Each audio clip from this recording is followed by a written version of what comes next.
दोस्तों, ये हम बता रहे हैं कोणार्क का सूर्य मंदिर। कोणार्क का जो सूर्य मंदिर है ये देखिए है कहाँ, आप समझ पा रहे होंगे। ये भारत का देखिए एक राज्य है। कौन सा राज्य है? उड़ीसा। भारत का कौन सा राज्य है?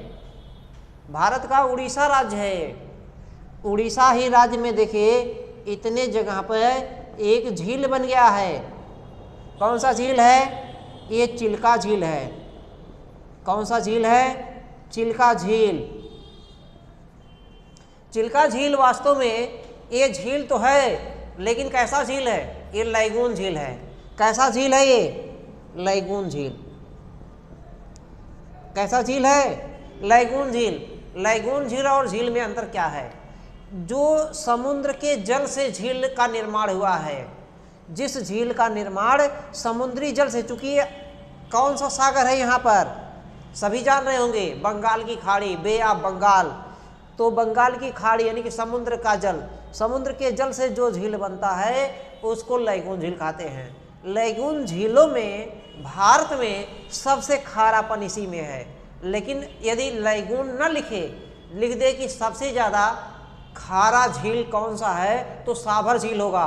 कौन सा होगा? साभर झील। साभर झील कहाँ पर है? राजस्थान में। साभर झील कहाँ पर है? राजस्थान में। तो सबसे ज़्यादा खारापन झील में साभर झील है जो राजस्थान में है। लेकिन यदि लैगून लिखता है तो लैगून झील लिखने पर खारेपन में सबसे बड़ा झील जो है चिल्का झील होगा। और उसे केवल लिख दिया कि सबसे बड़ा झील, तो सबसे बड़ा झील भी चिल्का झील ही है। तो ये जो झील चिल्का झील इसलिए बता रहे हैं, बेसिक कॉन्सेप्ट समझना है। देखिए ये यहीं पर एक जिला है, पुरी जिला। कौन सा जिला है? पुरी। नाम सुने होंगे, एक अमरीश पुरी, ओम पुरी। वो पुरी अलग चीज है, ये जिले का नाम है पुरी। ठीक है, तो पुरी जिला उड़ीसा में है। कहाँ पर है? उड़ीसा में। तो इसी उड़ीसा में पुरी जिले से लगभग 26 किलोमीटर दूर, कितना दूर? 26 किलोमीटर। ये याद नहीं करना है, केवल समझ के जाना है, कॉन्सेप्ट समझना है। रटने से कितना आप जीएस रटेंगे, सवाल ये है। एक दो टॉपिक्स होता तो हो जाता, रट लेते, लेकिन बहुत है जीएस। समुद्र की गहराई आप नाप सकते हैं फेदोमीटर से। फेदोमीटर से समुद्र की गहराई नापा जा सकता है। परासरब तरंगों के माध्यम से, परासरब तरंगे उसमें से जाती हैं और समुद्र की गहराई नापा जाता है फेदोमीटर से। लेकिन जीएस की गहराई आप नहीं नाप सकते, जीएस सतह है। तो रटने का सिस्टम नहीं है, कॉन्सेप्ट समझने का। तो चिल्का झील से चिल्का झील के पास में ही कुछ दूरी पर पुरी जिला है उड़ीसा में। पुरी से 26 किलोमीटर दूर एक कोने पर समुद्र के किनारे एक जगह है कोणार्क। कौन सा जगह है? कोणार्क। अब कोणार्क का नाम क्यों दिया गया? क्योंकि एक कोने पर है। यहाँ से एक किस कोने पर पड़ता है? इधर उत्तर है, इधर दक्षिण, इधर पूरब, इधर पश्चिम। तो उत्तर और पूर्व कोने पर, उत्तर और पूर्व कोने पर कोणार्क है। उत्तर और पूर्व कोने पर क्या है? कोणार्क है। इसलिए कोण इसका नाम दे दिया, कोण धन अर्क। कोणार्क मतलब क्या होता है? कोण धन अर्क। अर्क माने होता सूर्य, सूर्य भगवान। अर्क माने क्या होता है? सूर्य, यानी कि सूर्य भगवान। तो कोणार्क है, कोणार्क मतलब कोण धन अर्क, यानी कि सूर्य भगवान के लिए एक कोने पर है। इसलिए अब कोणार्क में किसका मंदिर है? भगवान सूर्य का। सूर्य मतलब सूरज देवता, जो जिसको हम लोग सन बोलते हैं, जो ऊर्जा का असीमित जिनके पास संसाधन है, ऊर्जा ही वही देते हैं। ऊर्जा का सबसे ज्यादा ऊर्जा वही से मिल रहा है। गॉड है जो सूर्य भगवान है। तो देखिए कोणार्क जो है, कोणार्क का सूर्य मंदिर, सवाल यह है किसने बनवाया था? पहले नंबर पे थे कोणार्क का सूर्य मंदिर कहाँ पर है? उड़ीसा में, भारत में। भारत में कहाँ पर? उड़ीसा में। ये पुरी से लगभग 26 किलोमीटर दूर पर है। इसके इर्द गिर्द में कौन सा झील है? चिल्का झील। कैसा झील है? लैगून झील। तो कोणार्क का सूर्य मंदिर किसने बनवाया था? कोणार्क का सूर्य मंदिर किसने बनवाया था? नरसिंह देव। नरसिंह नरसिंह देव वर्मन ने बनवाया था। नरसिंह देव वर्मन ने बनवाया था। किसने बनवाया था? नरसिंह देव वर्मन नहीं, यहाँ पे प्रथम रहेगा, नरसिंह देव प्रथम, वर्मन यहाँ पे नहीं है। देखिए कभी कभी भुलाने के लिए दे देता है, नरसिंह देव वर्मन भी दे देता है, कभी कभी नरसिंह देव प्रथम भी।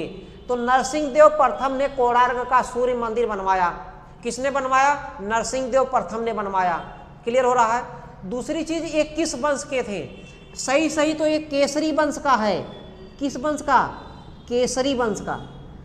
केसरी वंश, चूंकि यहाँ पे पहले केसरी वंश थे, लेकिन ये किसके, ये स्वतंत्र नहीं थे, ये सामंत थे।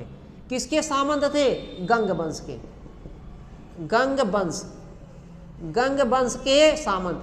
तो ज्यादातर ये पूछा जाता है कि कोणार्क का सूर्य मंदिर किसने बनवाया? नरसिंह देव प्रथम ने बनवाया। ये किस वंश के सामंत थे? गंग वंश के सामंत थे। किस वंश के सामंत थे? गंग वंश। वास्तव में थे किसके वंश के? वास्तव में केसरी वंश के थे। ये केसरी वंश के थे और वास्तव में ये किसके थे? ये गंग वंश के सामंत, यानी कि राजा के अधीन, राजा को सामंत बोलते हैं। राजा के अधीन राजा को क्या बोलते हैं? सामंत। तो सामंत प्रथा चलता था। तो गंग वंश केसरी प्रथम ने बनवाया था। अब सवाल है जो ये है, ये सूर्य मंदिर है, कोणार्क मतलब कोणधन अर्क, यानी कि भगवान सूर्य का मंदिर। किसका मंदिर है? भगवान सूर्य का। ये जो सूर्य का मंदिर है ये रथनुमा बना है। किस नुमा बना है? रथनुमा। पहाड़ को काट करके, पत्थर को काट करके, राक कट है, राक कट मतलब पाषाण, पत्थर को काट करके बनाया गया है और रथ की आकृति रूप दिया गया। अब देखिए रथ जब बनेगा तो पहिया जरूर लगेगा। तो जो रथ बना है इसमें पहिया लगा है। पहिया जो कितने पहिया हैं? 12 जोड़ी। कितना? 12 जोड़ी, पेयर्स है ना, 12 पेयर्स, 12 जोड़ी पहिया है, यानी कि एक साइड में 12, एक साइड में 12, कुल मिलाकर के पहियों की संख्या कितना? 24 पहिया। 24 पहिया 24, चाहे 24 कहिए और चाहे कहिए 12 जोड़ी पहिए हैं। अब जब पहिया लगेगा, रथनुमा बना है, तो इसको कुछ खींच रहा होगा, घोड़े खींच रहे हैं। कौन खींच रहा है? घोड़ा माने हार्स। कितने घोड़े खींच रहे हैं? 7 घोड़े। क्लियर हो रहा है? इसको कितने घोड़े खींच रहे हैं? 7 घोड़े खींच रहे हैं। जो रथनुमा ये बना है 7 घोड़े खींच रहे हैं और एक तरफ में 12 पहिया, दूसरी तरफ में 12 पहिया। और जो पहिया बना है इसमें तीली भी बना है। कितनी तीलियां बना है? 8 तीलियां। 8 तीलियां बनाया गया है। एक पहिए में, प्रत्येक पहिए में 8 तीली है। ये 12 पहिया क्यों लिया है? 12 पहिया इसलिए लिया है, 12 राशियों का प्रतीक है। 12 राशियों का प्रतीक है ये। 12 राशियों के प्रतीक के रूप में लिया गया है। क्लियर हो रहा? और 7 घोड़े खींच रहे हैं। ये राख कट बना है। अब सवाल है कितने कारीगर लगे थे? कितने कारीगर? तो कोणार्क का सूर्य मंदिर बनाने में 1200 कारीगर लगे थे। 1200 कारीगर। 1200 कारीगर। कितने कारीगर? 1200। और इसको जो रथ मंदिर बनाने का निर्माण कार्य किसने लिया था? विशु महाराज ने। विशु महाराज ने किसने लिया था? विशु महाराज नामक कारीगर, यानी कि वास्तुकार या आर्किटेक्चर कहिए या डिजाइनर कहिए, तो डिजाइनर कहिए या वास्तुकार, विशु महाराज पूछा जा सकता है। विशु महाराज ने इसको बनाने का जिम्मा लिया था। यहां तक कॉन्सेप्ट क्लियर हो गया भाई? अब देखिए सवाल ये है, एक बार और देख लीजिए, कोणार्क का सूर्य मंदिर कहां पर है? उड़ीसा में। पुरी से 26 किलोमीटर दूर एक कोने पर है, इसीलिए कोणार्क है। 5 अंश पे घुमाया गया है। कितने पर ये घुमा दिया गया है? 5 अंश पर, इसीलिए इसको पंचरथ भी कहते हैं, पंचरथ मंदिर भी कहा देते हैं। तो ये चिल्का झील के इर्द गिर्द में है कि नहीं? चिल्का झील के इर्द गिर्द में है भाई। और किसने बनवाया था? नरसिंह देव प्रथम ने बनवाया था। ये राक कट मंदिर है। कैसा मंदिर है? Rock cut. कितने घोड़े खींच रहे हैं? 7 घोड़े खींच रहे हैं। कितना पहिया लगा है? 12 पहिया। 12 एक साइड में, 12 एक साइड में, 12 जोड़ी, यानी कि 24 पहिए लगे हैं। कितना तीलियां उसमें? 8 तीलियां लगा है। क्लियर है? अब जो ये सूर्य मंदिर है ये किसका मंदिर है? कोणार्क का, भगवान सूर्य का मंदिर है। किसका मंदिर है? सूर्य का मंदिर। ये कितने भागों में बटा है? 4 भागों में बटा है। सूर्य मंदिर को कितने भागों में बांटा गया है? 4 भागों में बांटा गया है। अब 4 भाग कौन है? 4 भाग कौन है? देखिए एक भाग है विमान। विमान जो मंदिर का जो छतनुमा होता है, छत के जो ऊपर वाला पार्ट होता है, मंदिर है ऐसे मंदिर होता है, मान लीजिए मंदिर का ये छत है, छत के ऊपर ऐसे रहता है, तो इतना साइड जो है, इतना साइड यही विमान कहलाता है।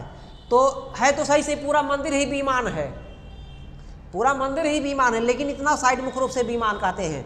तो एक है विमान, कौन सा है? विमान। अब दूसरा क्या है? दूसरा है जगमोहन। जगमोहन, जगमोहन क्या होता है? देखिए जैसे हमने बताया कि ये मंदिर है, ये छत लदा है ना, इस पे छत है, ये शीर्ष भाग है, यहाँ पे मान लीजिए इसका दरवाजा है, यहाँ से मुख्य लोग आते हैं, तो यहाँ के सामने पर यहाँ पे आदमी बैठ करके इधर मुंह करके पूजा करते हैं। जहाँ पे आदमी लोग, दर्शक लोग बैठ के पूजा करते हैं भगवान की, अपने गॉड की, है ना, इसी बैठने की जगह को क्या कहा जाता है? जगमोहन। मंदिर के द्वार के सम्मुख है, जहाँ पे लोग बैठ करके पूजा करते हैं, उस बैठने की जगह को क्या कहा जाता है? जगमोहन।